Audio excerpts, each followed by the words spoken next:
labadii madaxweyne ayaa iminka taagan oo dhowaanta loo garaaci doonaa muusikadii astaanta u ahayd labada waddan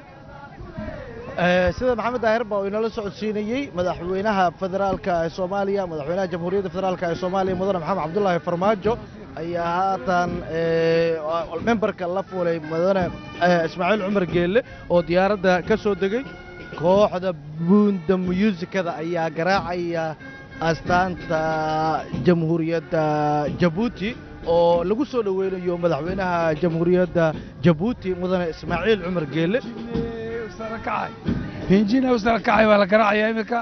muusikadii astaanta u ahayd jamhuuriyadda Jabuuti waxaa ku xigi doontaa Soomaaliya tooso astaantii calanka ummadda Soomaaliyeed labada calan ee buunda muusikada markii ay soo garaacayaan waxaa hareer taagan daawadayaal oo aad u arki kartaan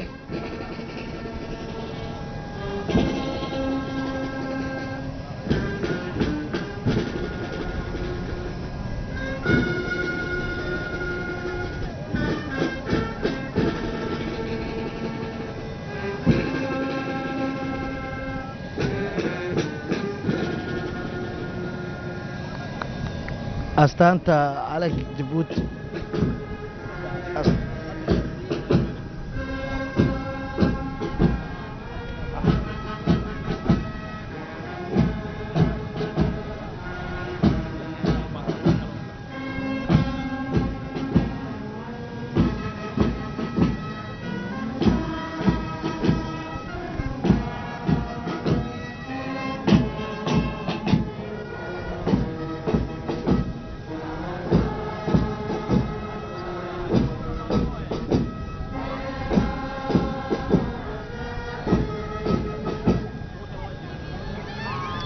labada astaan ayaa la garaacay caalamada Jabuuti iyo Soomaaliya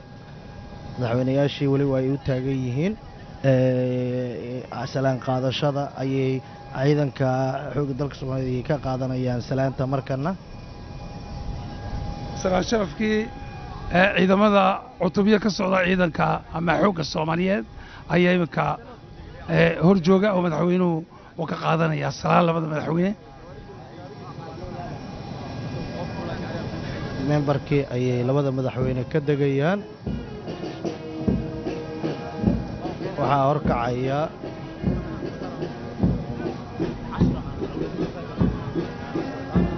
salaan qaadii waatanna waxa uu dhex gelayaa kooxdii banda muusikada booliska Soomaaliyeed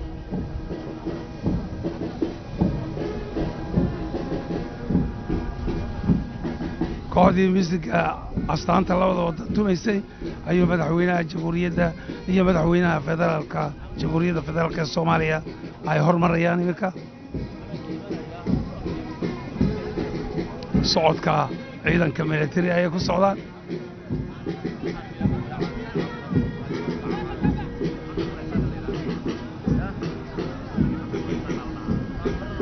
waa hor socdaa askariga ay salaanta ka qaadanayeen ee salaanta bixiyeen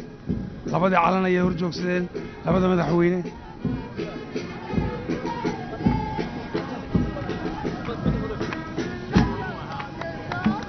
madaxweynayaashu haatan socodkii ayay roogii cas ee loo dhigay madaxweyne Ismaaciil Cumar Geelle ayay ku soo socdeen haatan waxa uu salaan qaadayaa gudoomiyaha aqalka sare ee baarlamaanka Soomaaliya ra'iisul wasaare ku-xigeenka xukuumadda iyo qaar ka mid ah golaha wasiirada ayuu gacan qaadayaa madaxweyne Ismaaciil Cumar Geelle oo uu hareer socdo maxamed cabdullaahi farmaajo madaxweynaha jamhuuriyadda federaalka ee Soomaaliya soo dhaweynta ayaa hal mar dhawaqeedu isqabsaday hidiyo dhaqanka muusikada iyo dadweynaha intooda kaleba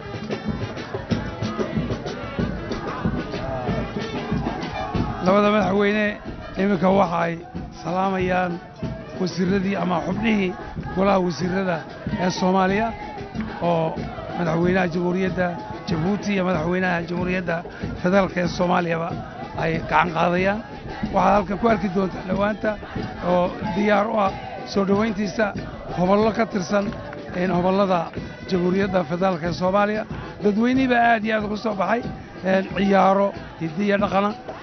heeso ayaa loo soo diyaariyey soo dhoweynta madaxweynaha jamhuuriyadda jabuuti mudane ismaaciil cumar geelle oo dhowaanta mar aan waraysi la yeelannay ama mar walba markii wax laga weydiiyeba ummadda soomaaliyeedii ay aad u tilmaamto inuu yahay madaxweynahoogii labaad madaxweyne aanu waddan kala imanin oo yimidday waddankiisii ayay u arkaan madaxweyne caaqil ah ayay ku tilmaameen heesahaas ayaad ku maqli doontaa weli salaan sharaftii ayuu qaadayaa oo wasiirada iyo xildhibaanada iyo dadkii kaleeto mas-uuliyiinta ahaa ee garoonka ku diyaarsanaa ayuu gacan qaadayaa madaxweynaha jamhuuriyadda jabuuti mudane ismaaciil cumar geelle oo uu hareer socdo madaxweynaha jamhuuriyadda federaalka ee soomaaliya rooggii casaa ee loo dhigay ayaa uuna weli ku taagan yahay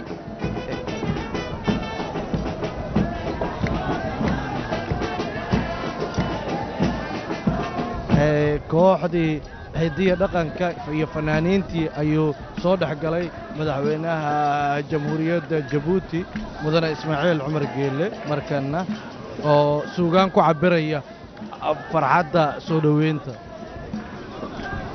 iyaga oo suugaan ku cabbiraya soo dhoweynta madaxweynaha jamhuuriyadda waad arkaysaan shucuurta xitaa madaxweynaha jamhuuriyadda ka muuqata mudane ismaaciil cumar geelle oo uu barbar joogo madaxweynaha jamhuuriyadda federaalka soomaaliya maxamed cabdilaahi farmaajo madaxweynaha oo salaamaya gacanqaadkaasi oo kollaana unan ka daalaynin iyada oo dadweynuhu aad arkaysaan inay ku dhawaaqayaan erayo soo dhoweyn ah oo tilmaamaya walaaltinimada jamhuuriyadda jabuuti iyo jamhuuriyadda federaalka ee soomaaliya ummaddii oo uu hor joogo ummaddii oo seeta calankii labada waddan iyagoo jeeni qaaran ayay u heesayaan waa ka madaxweynaha jamhuuriyadda iyo madaxweynaha jamhuuriyadda federaalka soomaaliya oo la sacabatumaya xitaa in soo dhoweynta loogu tala galay maanta halkan dhabaha diyaarada ee aadan cadde ee magaalada muqdisho ee loogu soo dhowey waxaa soconaya farxadda tamashlaha iyo marxabada ay kooxda hidiya dhaqanku ku soo dhoweynayaan madaxweynaha martida ah ee haatan garoonka soo degay ciyaaraha hiddaha iyo dhaqanka ayay markana u cayaarayaan ee Soomaaliyeed madaxweynaha jamhuuriyadda Jabuuti waxaan arkayaa isaga qudhiisu shicirkaasi ka qayb qaadanaya oo la jaan qaadaya kooxda dhaqanka Soomaaliyeed ee maanta soo dhaweyntiisa ugu tala gashay soo shicir ma aha aad iyo aad waa qaybihii bulshada iyo kooxihii ciyaaraha hiddaha iyo dhaqanka oo ayagu u soo diyaar garoobay soo dhaweynta madaxweynaha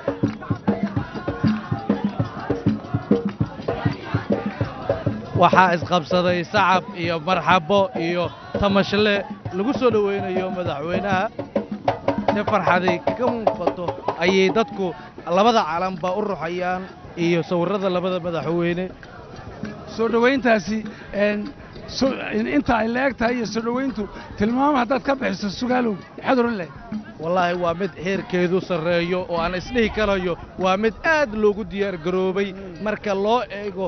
kooxahan sida kala duwan sida halkan maanta la isku wada keenay oo maanta halkan loo keenay aad iyo aad baad mahadsan tahay soo dhaweyntu waa mid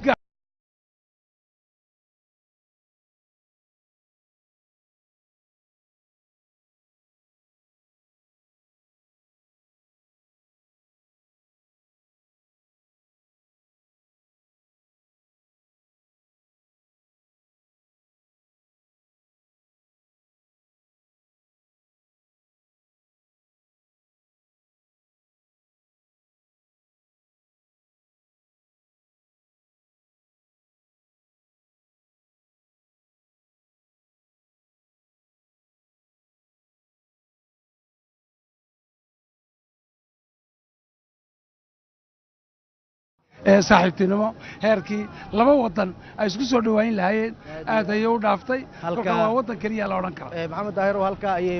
labada madaxweyne salaaka sii golihii ayuu hadda tiraya hore kooxaha ciyaaraha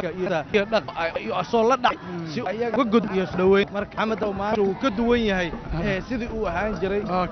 marxabada soo dhaweynta iyo farxadda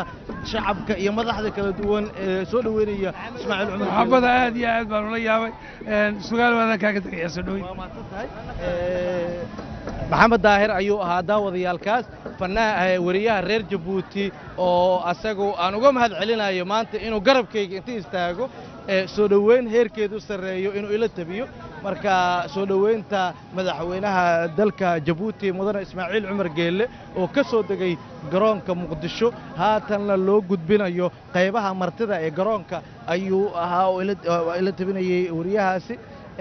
kooxihii daaya dhaqanka kuwii buunda musikada kuwii baambeyda guud ahaan madaxweynaha si farxad ay ku dheehan tahay iyo reenreen ayay u soo dhoweeyeen haatanna waxaa loo dhaadhacay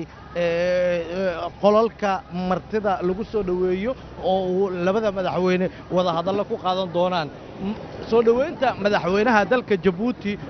intan kuma ekaan doonto way ka ballaaran tahay oo waxaa dhici doona xaflado kala duwan oo lagu soo dhoweynayo madaxweynaha oo ay ugu horrayso midda caawaba lagu soo dhoweynayo oo dhici doonto taas oo ay safaaraddu sii qorshaysay in ay kala qayb qaadato dowladda madaxdeeda soo dhoweynaysa madaxweynaha dalka jabuuti marka caawa casho sharaf ayaa labada madaxweyne lagu wada inay wada qaataan waxay wada qaadan doonaan haddii allah awoodda sare leh ogolaado kulamo badan marka soo dhoweyntu waa haatan waxaa loo galbiyey madaxweynaha gudaha gegada diyuuradaha muqdisho oo uu qaybteeda loo yaqaano soo dhoweynta martida ee VIP-da marka VIP-da ayay u gudbayaan labada madaxweyne waxay dhammaysteen guud ahaan salaantii kacaltooyo iyo soo dhoweyntii shacabka Soomaaliyeed ay ugu tala galeen madaxweynaha dalka Jabuuti dareenkooda walaalnimo inay ugu muujiyaan isla markaasna ay ku muujiyaan heerka sareeya ee walaaltinimada qadarinta wada dhalashada iyo diinta iyo dhaqankuba ee dalka Jabuuti iyo Soomaaliya ay heerka ka joogaan oo dalka Jabuuti oo ay dadka Soomaaliyeed uga dhigan yahay wadankooda labaad ay maanta u hiranayaan isla markaasna garab iyo gaashaanba u ahaa muddadii dalkani burburka uu ku jiray dagaalada sokeeye Soomaaliya ay ka soconayeen marka waxaan ku guda jirnaa daawadayaal qaybihii dambe maxaa la yiraahdaa live-kan aan ugu tala galnay radio Muqdisho SNTV iyo waliba RT oo ah TV-ga dalka Jabuuti aan ugu tala galnay in aan kula wadaagno soo dhoweynta iyo si qaabka ay u socotay diyaar garowga wafdiga madaxweynaha dalka Jabuuti mudane Ismaaciil Cumar Geelle uu ku soo gaaray magaalada Muqdisho diyaar garowgii soo bilowday xalay garoonka gudihiisa ayaa haatan soo dhoweyntiisa intaan ku soo gabagaboobaysa oo aan anaguna barnaamijkan live-ka ah idinku xiriirinaynay intii uu socday madaxweynihii dalka Jabuuti waa uu yimid waxaa soo dhoweeyay madaxweynaha Soomaaliya mudane Maxamed Cabdullaahi Farmaajo iyo golihiisa wasiirada xildhibaanadiisa shacabkiisa iyo guud ahaan qaybaha bulshada Soomaaliyeed ay ka kooban tahay marka si farxad iyo rayn ay ku dheehan tahay ayuu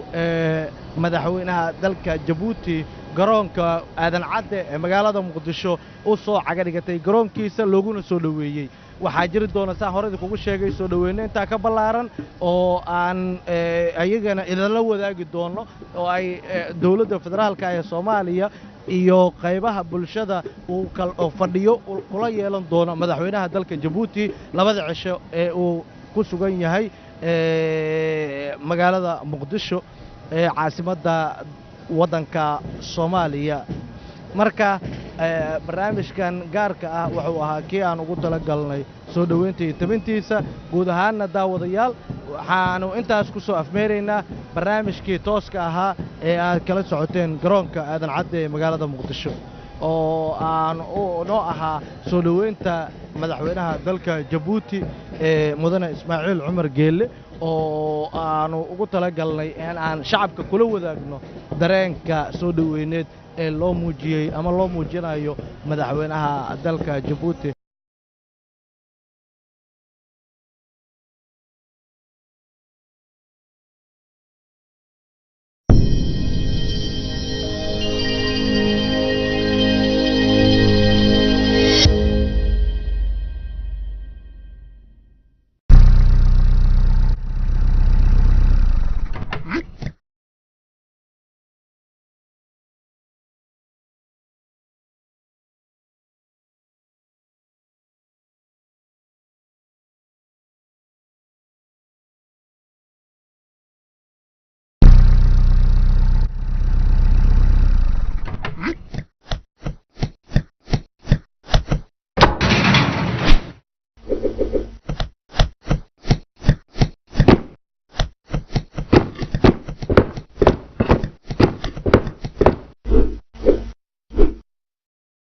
dhammaan dadka Soomaalida meel kastoo ay dunida ka joogaan waxa lagu wargelinayaa in la soo saaray daawooyin casri ah oo u roon xanuunada ku dhaca jirka qofka bini'aadamka